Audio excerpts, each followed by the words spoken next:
It's a pleasure that you are watching Church of Uganda Family TV. We thank you so much because you made the right decision. I welcome you to Transformed Lives program. Edwin Austin Mukalas is my name. And this is another exceptional program because the guest we have today is an exceptional one. This is a man who spent 34 years in Uganda Police Force serving. He served in the Interpol. He served as the police political commissar. He served as the police spokesperson and eventually as the AIGP. But also, we've known him as the former president of Ugandans on Twitter, a thing that we have failed to accept that he handed over office. Join me as we welcome Afande Asan Kasingye. Afande, it's a pleasure meeting you today without a uniform. Thank you so much, Audrey. First and foremost, good evening, our viewers. I'm so happy to be here on this show, share my experiences. I don't take it for granted. I give honor and glory back to God. Amen. Because I know there are many people who retire and no camera searches for them. Sure. So I want to thank you so much for coming over and having this discussion. Wow, this is so interesting. Now, Afande, we want you to share with us your life way back in Shema, before coming to Kampala, before the uniforms that we used to see. Oh, my life is in the 60s. Because I was born on 23rd of March, 1964. So my realization of things that were around me could have been when I was 6 years, 5 years. And life was interesting. Growing up in a village called Chibingo, in Nyakashambia, in Kagango sub-county. That time Shema was a county, but I was born at the county headquarters. Right now, the district headquarters of Shema. We just share a boundary. With your home? Yes, when I'm in my home. When at the district headquarters, you can see me even in my home. So life was very interesting. And I normally say that I was born within the community. I lived within the community. I lived by the community. And when I say by, it means that the community had responsibility over everybody, including older people. If you misbehave, they bring you to order. And for the children, we are living by that community, by the rules of the community. And at the same time, we were part of everything that was being done. So communities at that time used to do things together. I was born and I saw with my eyes people coming to thatch our kitchen. Thatching, I means they would go, cut grass, bring grass and put it there. Or banana leaves, these dry banana leaves, cut them, tie them into a bundle, and then they place bundles. And what my father used to do is to get them a drink, okay? So, or if my mother wanted to go and plant millet, or win, or reap, or kujesha, still every member of the community would come. You don't even need to invite them. They will come with their knives, and they will come and cut, reap, the harvest the millet. Were they doing it for only your family or for everyone in the village? Every family, even us, we used to go and harvest millet of other families, whether we have been invited or not. The only thing the family needs to do is prepare food and enough bushera. And then we would go and sing throughout that process the whole day. You're singing and the women are also laughing, and that is the kind of community, a community where I go to graze goats and I am with fellow boys, goats or cows. We had very few cows. So you spend there the whole day playing football, Then we had a game called Okchumita, what is it called? The wheel. You know, we used to make a kind of like a wheel, and then you roll it, and then you have to make sure that you stick your call it a javelin inside, and that is the point. So you can, or we go swimming. And sometimes we even don't want to eat lunch. You are there. No, they are forests. So you go in and you eat, for better of the right words. I will put them in Orunyankore, ebitunduguru, obakanja, entutu. You know, you can hear, even you don't relate. You don't relate. You don't relate. Amatunguru, this red, you know, yeah. So that miembe, that tells you that the kind of growing up was very, very marvelous. Sure. And you look forward to Sunday, and you put on your new cashew, if those who had it. And what about every Sunday we must be in church. It is like something you are looking forward to. Because you can imagine from Monday, you wake up, you go to banana plantation, Kombera, you fetch water, then you go to school. When you come, they tell you the goats are still there. This is lunchtime. Then you have, first of all, to take the goats. Then you come back, you wash your legs again, you go back to school. No shoes, you just wash the legs and you run to school. And before you reach school, they are dirty again. In the evening, you have to come and remove where you tethered the goats, and you put them in a different direction because the goat was eating from around. And then by the time you go to eat, you like finished, okay? But I also remember the fireplace. I never put it in Chosen, but you know, after writing a book, you think about other things. But there was a fireplace. That fireplace was very, very important. When the Munyankore said, Kahega naija kureta, they meant two things. If you do something and your mother says, Kahega naija kureta, it means you will come at the place of time of eating. Or there is a time around the fireplace where you all come, sit, and then you start telling stories. So your parents start telling you stories, or you start discussing something. Now that is the time of learning, but this was traditional learning, okay? Which is different now. Parents no longer talk to their children, okay? You talk to your child, maybe the child has erred at school or anywhere. But those days, every evening, you would learn what I hear Baganda called the Bitontome. Okay, you learn it from there.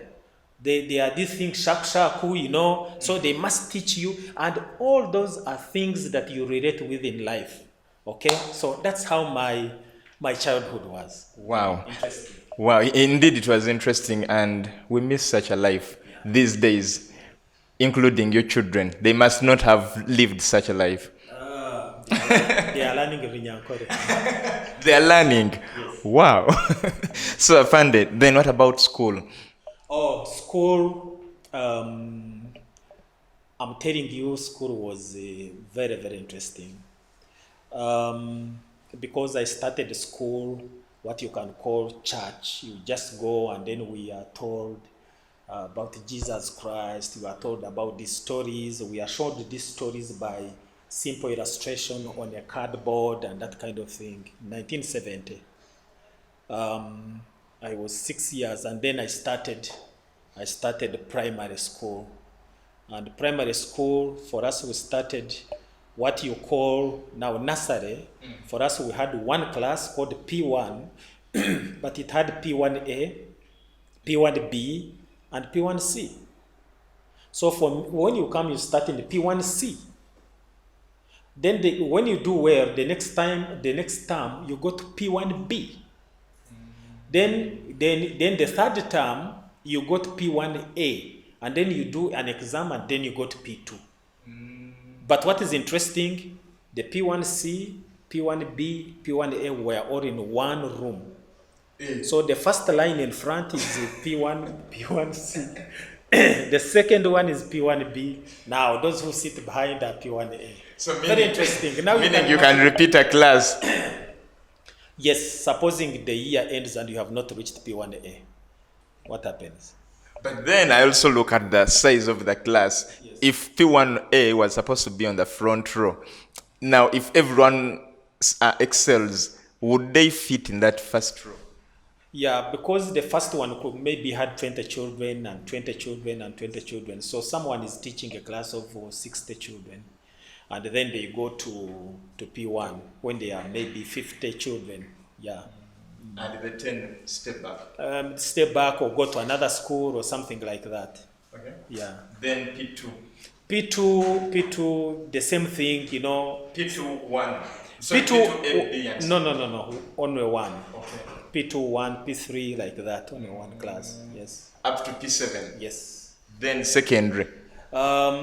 Before that, what was you know, the kind of primary schools we went to were primary schools where I can say that the learning was more than the academics. Okay. The children of these days don't relate when we talk about handwork. They may not relate. I haven't seen schools now. Our children haven't heard them say, "Daddy, they have told us to go with this. This is for handwork." But for us, handwork at my school was Thursday. So Thursday, you don't do anything. And we did that from primary until when I reached P7. So either you are sent into a swamp and you are going to get papyrus reed, and then you have to split them, dry them, and then make carpets. So the carpets we were sitting on in class, for those who are sitting on carpets, the schools didn't buy the carpets. The children made the carpets. There were no desks, you were sitting on carpets. There was desks, yes, but we needed also carpets. Okay. Number two, we used to get clay, and we do pottery. You make cups, you make plates, you make pots, you make all these things. You do them at school. Okay. Or we used to, if they are building something, maybe a urinal, you have to make sure that you do it yourselves. And it is that day when you cut the compound clean, you sweep everything. So that day is a full activity program, but also fun. But they were teaching us how we can survive on our own without needing to. And I think all the people my age who were born that time, or even above us, or even a little bit below us, I think they are endowed in making so many things on their own. So primary was that interesting. However, there are people I found in P7 that were there when I was in P2. Yes. How was that possible? It was possible because, to be fair, at that time, I think government secondary schools were very few. And to enter into a government secondary school wasn't as easy as you think. Not like these days. Yeah, because where there is USE. Yes, you can go to, but then you have to do your final exam and you need to make your choices as they make them today, but you have to wait until when they call you. These days, you go to the school. They can call you because they still have that program for selection. I think it is called selection program. Those days, you only wait for selection. Number two, if you fail to be admitted in any school, that means you are going to repeat. Yes, that is it. Was it only for the schools where you put your choices in all? Yes. I think it would be like passing through the needle or the eye of a needle to try to go to a school that you didn't give a choice. Because they're even suffering with the people who applied, with the children who applied, and they have to send them maybe to another school. And then how do you come? And I think those days you can't even meet the headmaster and you say, I want my child to, it was a little problematic. I wanted to go to schools like Ntare, like Barai School. I remember I put my first choice at Makobore, but there was a war, so I couldn't go to Rukunjiri. my father had to go to Mbara High School to ask for a place for me because I had passed. I had grade 1, but I couldn't. I had now to go and look for a place at St. Kagwa High School, which is a very, very good school. I think God was speaking to me that I should go to St. Kagwa High School. But now I want to tell you, what I'm trying to communicate is that primary was very interesting for us young kids, because I started when I was young, that you studying with now from the selfish part of me, that you have older boys who were telling you this, and you could see, we're not the same age. Unfortunately, some of them had to repeat like 7 times.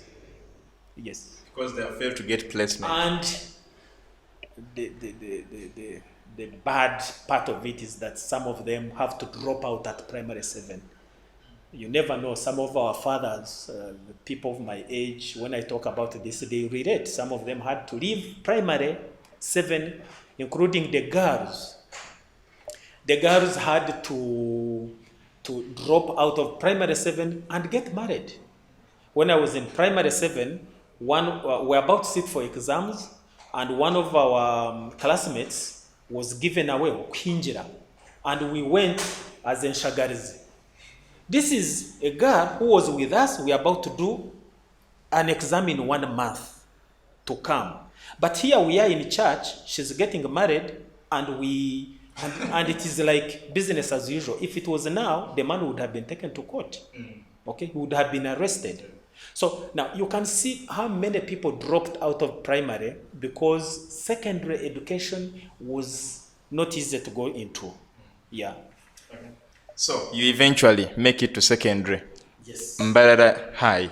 Mbara High, I failed to go to Mbara High because I gave them a choice, but I gave them a second choice. Not a first. Not a first choice. So I got my grade 1, and my first choice was Makobore High School.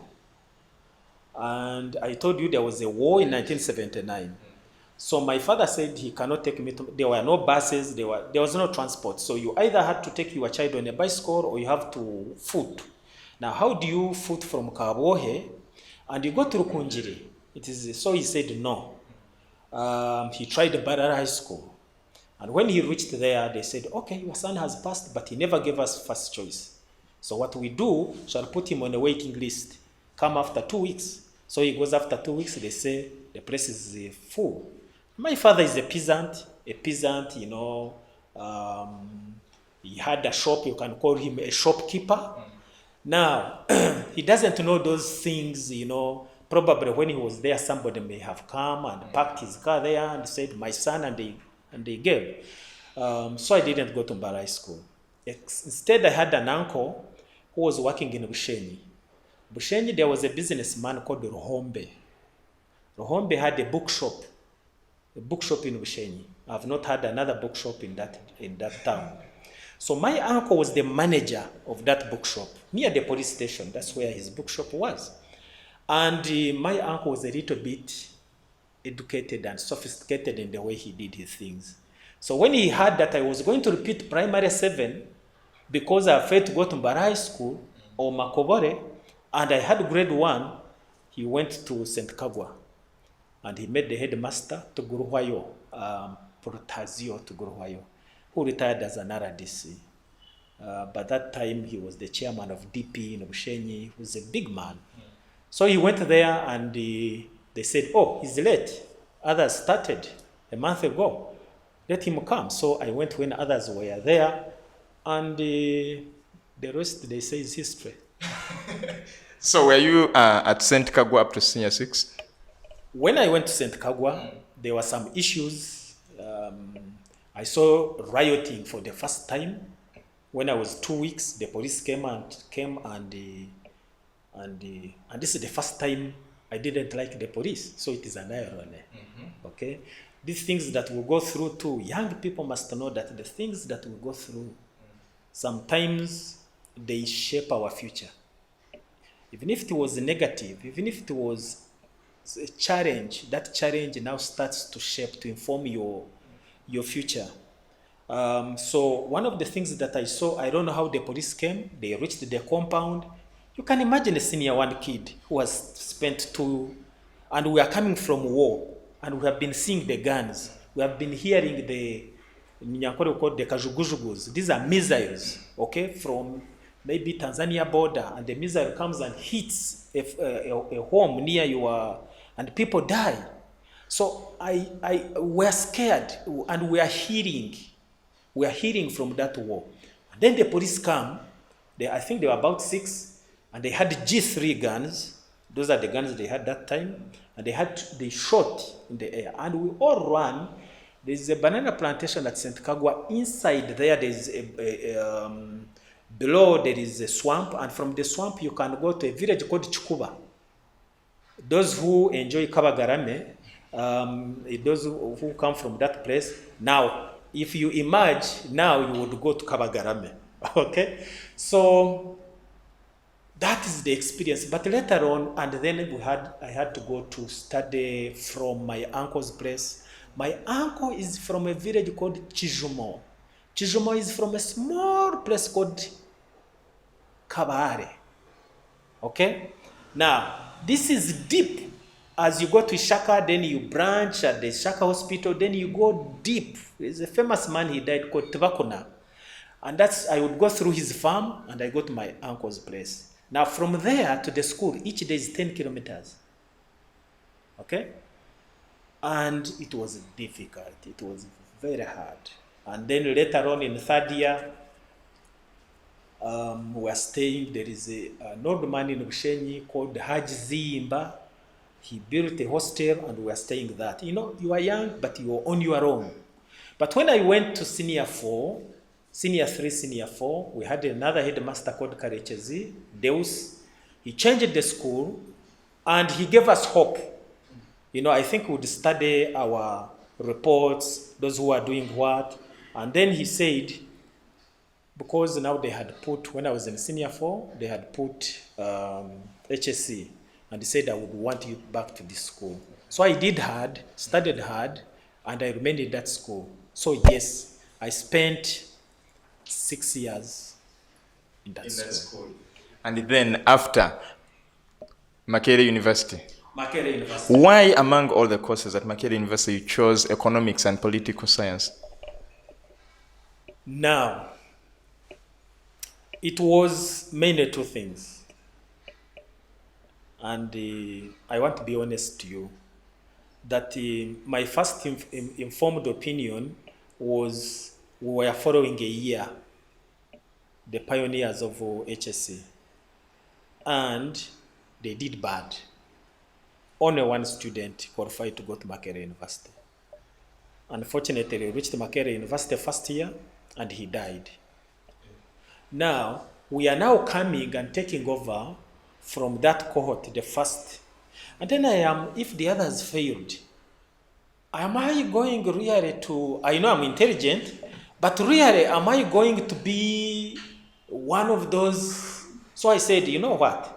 I'm not going to go for these things called law. I'm not going for, social work. Let me go for social sciences. Yes.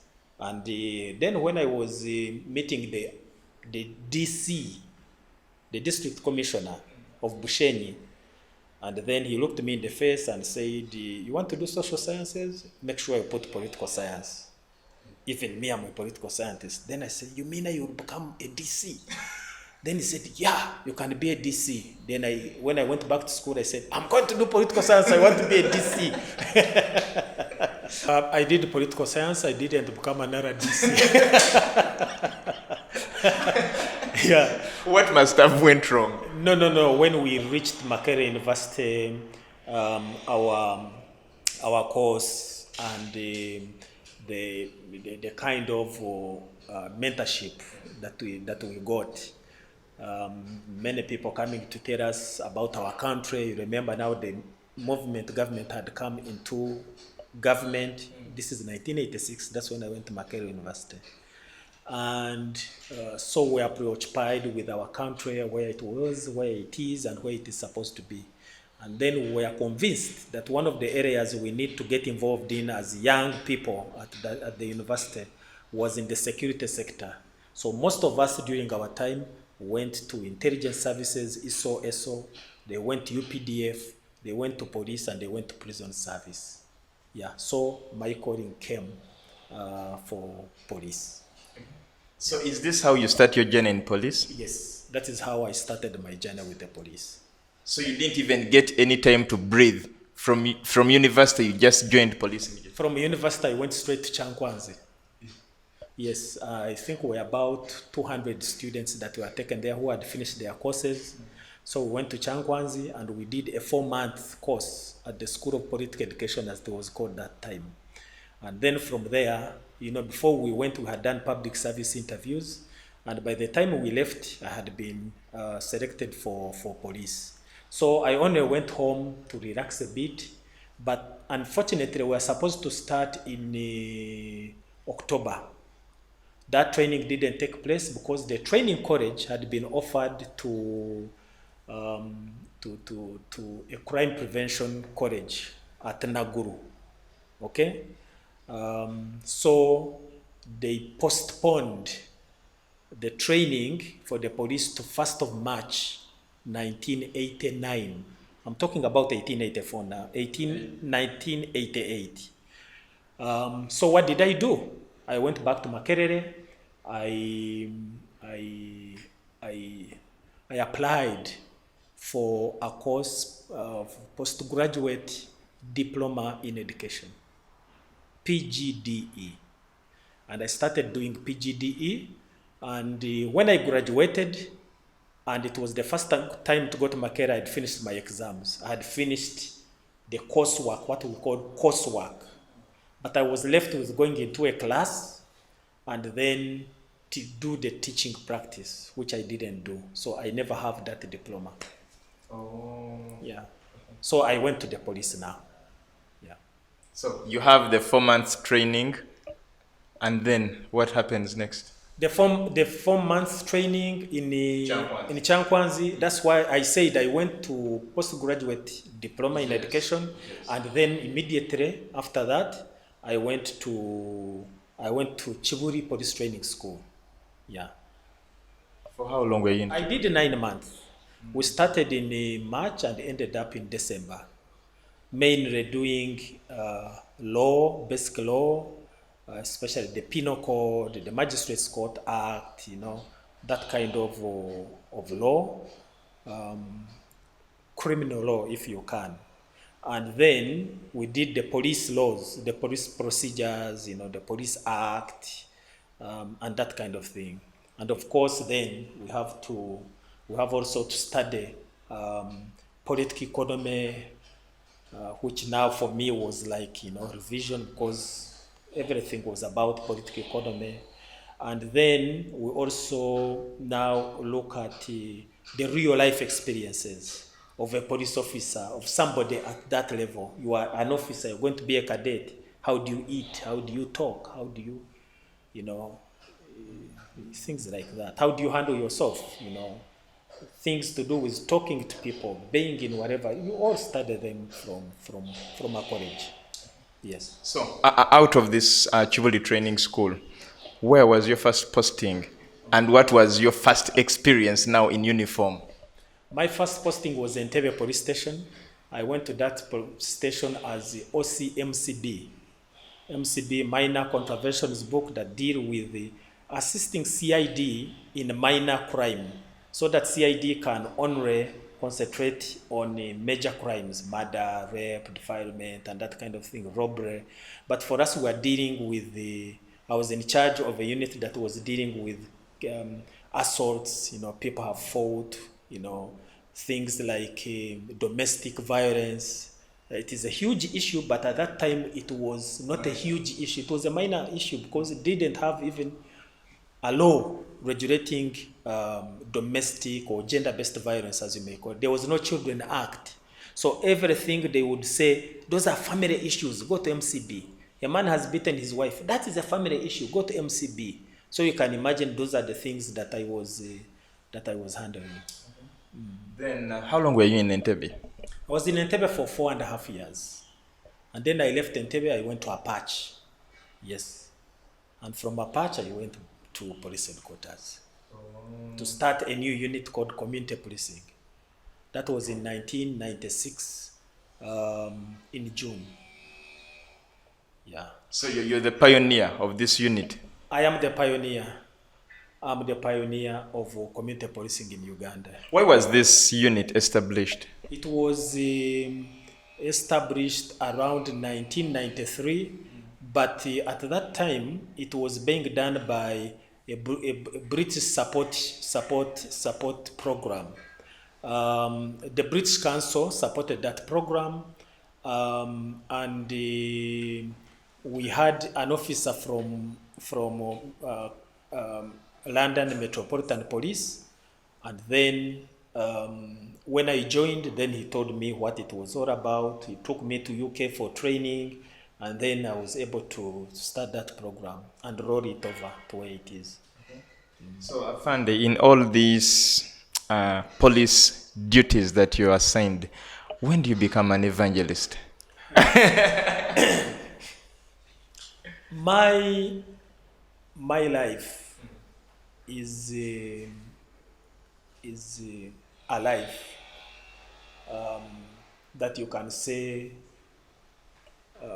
had challenges, not only challenges, but vulnerabilities. Okay? And I lost my parents at a very, very young age.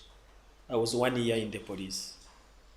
And when they died in a space of 4 months between each other. And they had left me 14 siblings. And yet I didn't have also, I had just married, but even the circumstances that led me to marriage were because of my parents' sickness. So you can say that I'm a young person looking after a family of 14, and I'm in the sea of nowhere.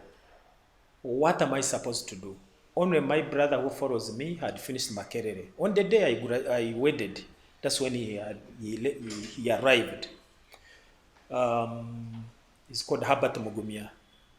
But those following him, I was the one who educated them. Now, this was a huge challenge. You are a young man, probably starting a career in the police, but here the responsibility is so much. The only thing I could see was Jesus. I needed God into my life. But I didn't go and get born again quickly. But I started giving my time to church. My wife also changed. She was a young girl. She was 20 when we married. I was 26, she was 20. And she had to forfeit her own enjoyment, if you can call it, as a young girl getting married, and also getting to be a mother, but she has also to look after a bigger family. But for her, she got saved very quickly, and I was not going to wait for long when it comes to that. The challenges of the work that I was doing, and I believe that I took the right decision to be able to do police work and come and finish 33 years. And you come out, and as I normally say, I didn't call this camera. This camera found me where I am. And I don't think you are going to carry your camera to take it to somebody whose story is not going to be heard by people who know what you did. But I believe maybe wherever people seated in their sitting room are listening to this story because they know they know where you come from. Maybe they want to learn one or two things. And I want to thank God that it is that kind of perspective that if I was going to serve people, if I was going to respect people, if I was going to have my work change the lives of people, I believe it has, then I needed God into my life. I needed Jesus Christ into my life. And in 2002, I offered my life to Jesus Christ as a born-again Christian. Wow. Yes, yes. Now, getting And then I started, going to the pulpit. The first time I went to the pulpit was in Entebbe, and the women, it was Mary's Day. And then the women came to me and said, "We want you to minister to us." I said, "Me? I've never talked in a pulpit. Why? Why choose me? I'm a relatively a young person." So they said, "No, we have been following your programs, family programs. You have been counseling people, those even who are older than you. We see you talk about gender-based violence. We see you talk about harmony in homes. We think the subject of that was about this harmony within homes. You are the right person to talk to us." And then they gave me Jeremiah 1 to 5, um, um, which was about, that God knew us, So it was, there was resonance with the subject. And when I talked, at the end, I made what is called an altar call. But before I finished, I was using my examples. By the way, that's the time I started thinking about writing a book, because I was talking to them, giving them my life examples, how I lost my parents, how, probably there were some issues within the family and that kind of thing. And by the time I finished, people were crying. People were crying. I told them how I started getting money, and then I forgot I have a new bride. Now I started going to bars, drinking, buying cars, showing off, putting on chains, putting on rings everywhere. And yes, I'm a police officer, but I look more like, I don't know, maybe a celeb of some sort. So when I made an altar call and I saying, "You people, I grew up in Entebbe. I married when I was here. I have come to tell you that you need Jesus, because what don't I have?" People cried and people lined up. They put up their hands. I think there were about 60 people. Then I went home, I said, "Oh, so I can talk. My story can talk to someone." And that's why I said I'm going to be an evangelist. And right now, I evangelize through, physically, I go to churches that call me, but I also do virtual evangelism. Yeah. wow, wow, wow. This is so interesting. Now, I find getting back to your various ranks in police. How were you able to grow throughout all those ranks? I think I was able to go through those ranks. There are many ranks, from cadet assistant superintendent of police to assistant inspector general. I think there are about 8 ranks. Yeah. So to be able to go through them, it Just needs, to break down to someone who would like to know them. yeah, the cadet assistant superintendent of police, and after 2 years you become assistant superintendent. Okay, and that is what happened. Some now spend about 10 years. That is a story of another day. And then you become assistant superintendent. That's 2 now. Then you become superintendent, 3, senior superintendent, 4, assistant commissioner, 5, commissioner, 6, senior commissioner, 7, assistant inspector general of police, 8. So when you are at that rank, you only need 2 ranks on top of you: Deputy Inspector General and Inspector General, and those are 2 people. So you can say, by the time I retired, those people who were sitting on top of me are only 2 people. You were the third person. No, yes, the people at my rank, because people think there's only one AIGP. No, there's many as about 14 AIGPs. Okay. Yes. So how did you go through all of them? My experience may not be the experience of other people, but I can say generally it should cut across. These are things that you think all of us should be knowing.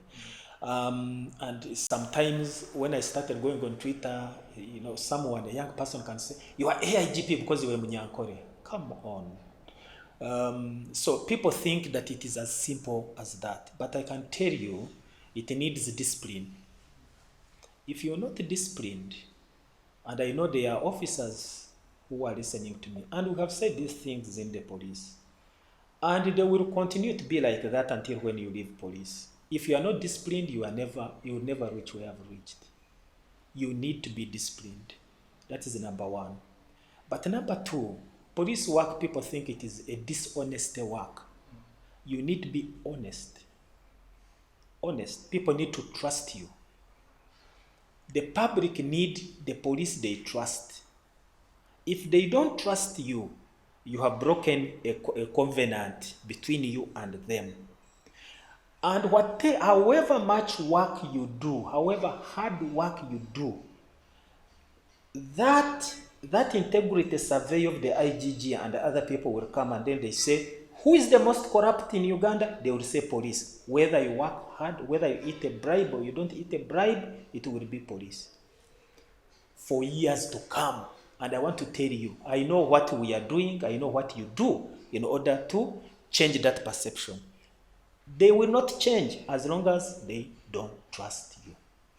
Because there is also, people have a perspective that it is very hard to get rich in police if you're not corrupt. How, as a Christian, as an evangelist, manage to go through all that with your name clean up to now? If you tell me to write and swear whether I am rich, whether I am poor, I will never swear that I'm poor. I'm not poor. I am rich in my own circumstances. Because I sleep in my house, I pay school fees for my children, I drive my car, and I have a home. When I finish, I go home. But I never stole. I never stole. I never got bribes from people. See, I put this autobiography. One of the reasons was fellow officers have this. Read the experiences of people that have gone through this institution. I never had an opportunity to read that biography from anyone who left before me. But I said, Kasingye may be a different person. Put everything down and give it to them. Okay? But also it is an accountability of what you have done to the public. And let me tell you, there's nothing the public don't know about me. Whether I try to write a book and whitewash myself, they will say no. But the book is there. Let anyone come and say, you took money from me. Young officers or officers in the police, you can work, finish your work, not taking any money from anybody, and you'll never be poor. So that kind of thinking is a mindset, and it's a wrong mindset. In that book, I put how I was doing business. How I was doing some business. And for some reason, I chose transport. I'm no longer in transport now, but it fed me. It made me my mind to rest and not start. There are temptations in the police, yes. When I was in Interpol, we did a motor vehicle. There was an operation against robbery of motor vehicles.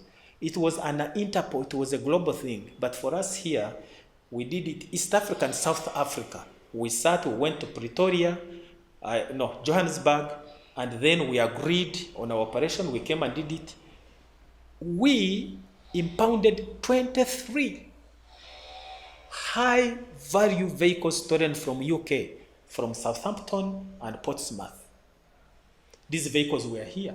They were in Interpol compound. And people were telling me, when I said I'm repatriating the vehicles, they were saying, nah, look at this man. He's always a joker. And by the time they hear, I am in court, getting a court order to put the vehicles in containers and take them to UK.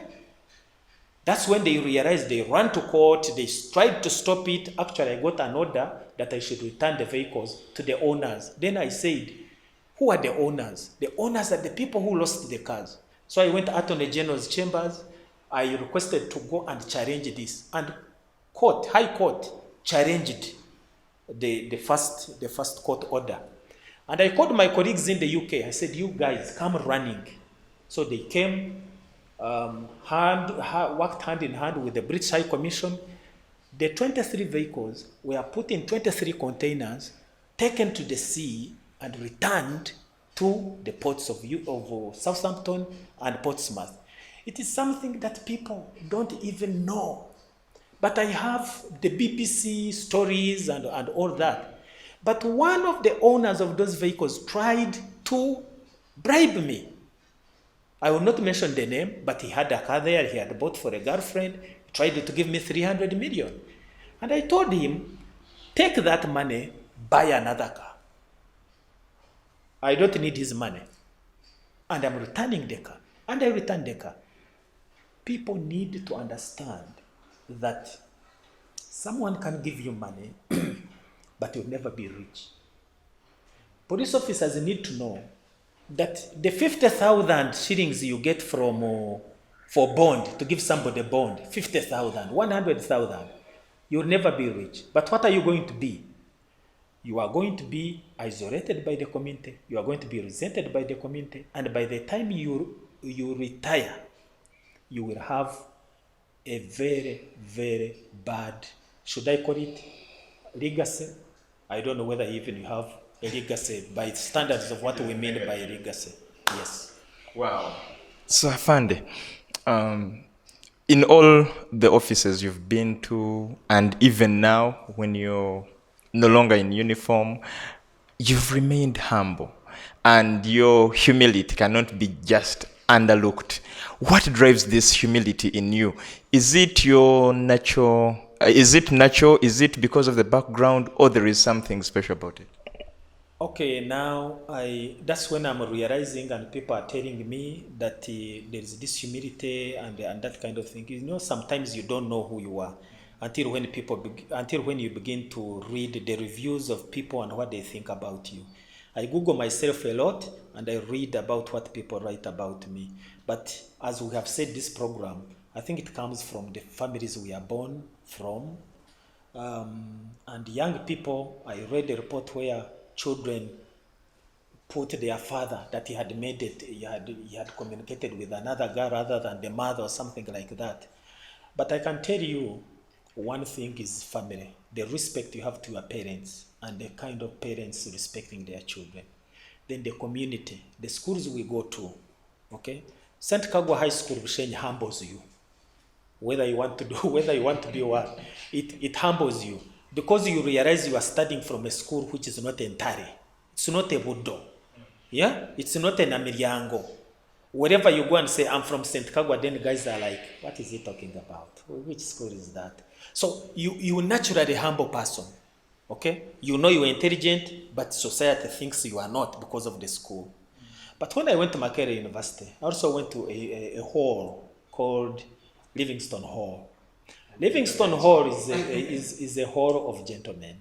They teach you, by the time you go through it, the culture is called gentility with success. Okay? So, and I also think that starting at that level as a cadet assistant superintendent of police is enough level that should tell you how to mingle, to work with other people. But I credit also this to Entebbe, because I started from Entebbe, and Entebbe is a place where you have civil servants, and even if you go to a bar with them, these are people who tell you how you should behave, who you should be, and you are humbled that you are working with PSC, you are working in a place where PSCs sleep, ministers, and that kind of thing. But I also think that religion. I think as Christians, we need to understand Christianity. We need to understand that Jesus Christ was a humble person. He knew he was the Son of God. He knew that. Jesus Christ, he knew he had powers to make miracles, but he remained a humble man. Okay? So, people who have left a legacy, people who have changed the world, were humble. I'll give you another person, Mahatma Gandhi. Mahatma Gandhi changed India. Some people say, he didn't do this, he didn't do that. But he lived a humble life. Those of you who read his life when he was in South Africa, from South Africa back, how he used to always put a lesu here, and what Banyankore call munajiro, then he put something here. That was his life. He was always on in sandals. But he's one of the people that changed the world. Okay? Muhammad was like that also. So for me, I want to believe, and I normally resonate with people who live a humble life, but created change in society. Okay? Yeah. How are you finding the retirement life? I come from a big family of police officers where everything you want, you just give a call. Even when your car runs out of fuel, you just call someone. And it is not, I am requesting, please, the car fuel is finished. No, the car, we are stuck here. Can you send fuel in 30 minutes? Okay? Right? So you come from that family. Now, all of a sudden, one day, you are back in the community where you came from, where people no longer say, "Sir," no, they say, "Hey, Mwami Kasingye, what's out here?" So you go into that, but it was not difficult for me. This is the kind of life that I lived. I don't know how many people saw escorts around me. Those who saw, maybe it was during when I was PRO, that time after the death of my colleague, AIGP Kawesi. But after that, and they stayed with me something like for some few months. And I said, no, you guys, I will manage this. So for me, it was always, yes, uniform. I was always in uniform, but I touched base with the community. So I'm not finding any problem from the community. The only thing that I knew and I now realize and I will continue telling others is that there is going to be a day, that day, when you leave uniform, and the following day, you will be like other people. The question is, and the General Mugishamont said it, and I met him recently and I told him the same thing. I said, General, I learned from you. He said the same thing that I'm repeating. Always mind about how you want people to treat you when you leave the uniform. Wow. And now, in these remaining few minutes, 2 or 3 or 4, as we wind up, because we are Family TV, we cannot close without asking you about the family. How is your family? My family is fantastic. I left the bigger family, I went to my small family, but the foundation family. I think it is the most exciting thing to be in a family. The family cares for you. The first few months were very, very difficult for me. And when I wrote on Twitter that my wife gives me Kameza money, people thought it is my usual joking self. But she told me one thing which I will never forget and which I want to share with families, our Christian families on Family TV. My wife said, you did so much to us. Even when I had money, you gave me the money. And now I can see you are not getting any income. And you may be having your money maybe in a bank or whatever, but you used to come here with bread and milk and this and this. The children saw you with kavera. And by the way, for me, when I reach home, I don't give my driver to carry the things I've bought from wherever. I carry them myself, ever, including today. So my wife said, my children grew up looking at you carrying a kavera of bread and milk. But now you are here and you cannot go to the shops to buy them. She would leave me 50,000 so that I go and buy the milk and bread and I bring them like I used to bring them. And I said, oh, my wife is a philosopher. How did she think about this? Okay? So family life is very important. If the way you treated your family when you are in office, it is the way the family is going to treat you when you get out of office. If they wake up and go, and they don't tell you, Dad, we are going here, then you know the kind of family you cultivated. So family is a very important thing in our lives, but also in the lives of the country. So the family is treating me well. I am a family man now, and I'm enjoying myself. And the last thing, I remember you In this very discussion, you were telling us how you had your wedding when your parents were sick, but then, how do you meet this wife? Yes. Oh, I met this wife as a very young man. A